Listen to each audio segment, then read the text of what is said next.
Hey guys, I'm back. Sorry for the long absence. I've been moving and I've had stuff just all over the place. But now I'm settled in and I'm back with a video that I've been wanting to do for a long time. Now, as you know, I shoot with the Panasonic G85. I'm using it now.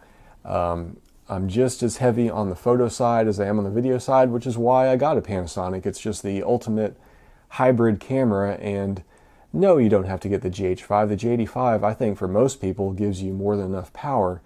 But many times I've been caught in the field with a lot of photos I need to edit, a lot of videos, and there's really not much I can do about it until I get back home, back to my home base, do everything here on the iMac. And sometimes that means, I've even taken a vacation day from work when I get back from my vacation just so I can put my trip video together or edit my photos. And I thought, man, there's a lot of dead time traveling, like either on a plane or sitting around in a cabin where I could really get a head start and start editing some of that content. So I was looking for a mobile platform. Now, I briefly thought about getting a MacBook, MacBook Air, MacBook Pro, but for me, getting something that was powerful enough to use not just for photo and video, but kind of a little bit beyond that and having enough future-proofing, I'd have to spend too much money to get the memory I wanted and to get the processor performance. I was looking at a MacBook that would cost like $1,500, $1,600, so I just couldn't quite swallow that. So WWDC, Apple's Worldwide Developer Conference 2017 just happened. They announced a lot of new stuff, some new MacBook spec bumps, pretty hefty iMac spec bump. I was tempted by that, but I still think that's a lot of money to spend. And even though this guy here is 7 years old, this is a 2010 i7 iMac, turned out to be a very fantastic future-proof investment. I still don't think it's time to get rid of it, guys. Even though it doesn't have the Retina 5K display, it still has a lot of pixels, and nothing has nothing has failed on it. But the announcement that really piqued my interest was the 10.5-inch iPad Pro. Now, this is an all-new form factor for the iPad. They basically took the classic 9.7-inch iPad and they slightly increased the screen and the bezel shrunk. And it's a small difference, you'd think 9.7 to 10.5, but when you actually hold and use the device, it really sucks you in a little bit more.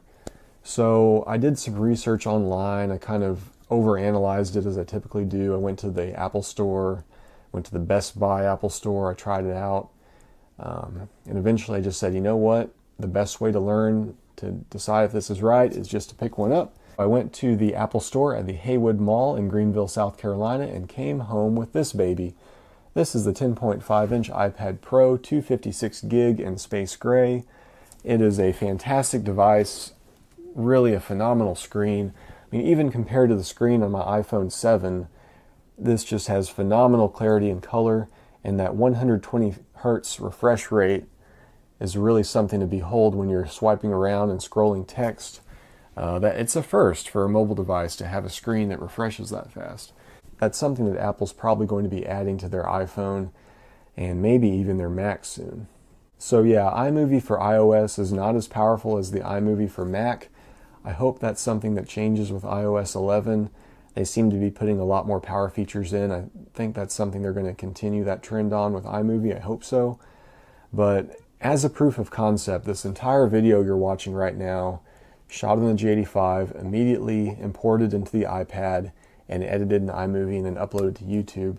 This video you're seeing has no interface with my Mac at all. So we're going to see if this is enough for my style of videos, if this really is a good stand-in for my desktop.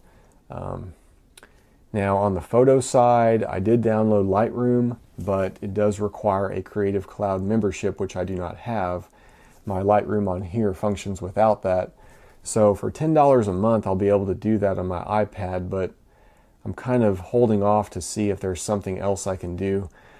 And just as an aside, guys, if you've been using the iPad for photo and video editing and you have any tips or tricks or software you want to share with me, please let me know, because I am totally new to this. This is my first iPad. When it first came out, I thought, well, this is a cool device. My parents, I actually got my parents the first iPad whenever it first launched back in 2010, the LTE model because they live out in the sticks and they cannot get Wi-Fi, so they use LTE on their iPad. And then a couple years later, my brother and I chipped in and got them, I think, the second Retina iPad. So I'm not really new to using an iPad, but this is the first iPad I've owned and really delved into. So this is going to be a learning experience, guys, and as I get more comfortable with iMovie and learn some stuff myself, I'll do some more videos and I'll kind of talk about how the iPad works for me as a mobile editing platform for my Panasonic G85. Alright guys, well, interesting times ahead. Thanks for watching again. I'll check back later. See ya.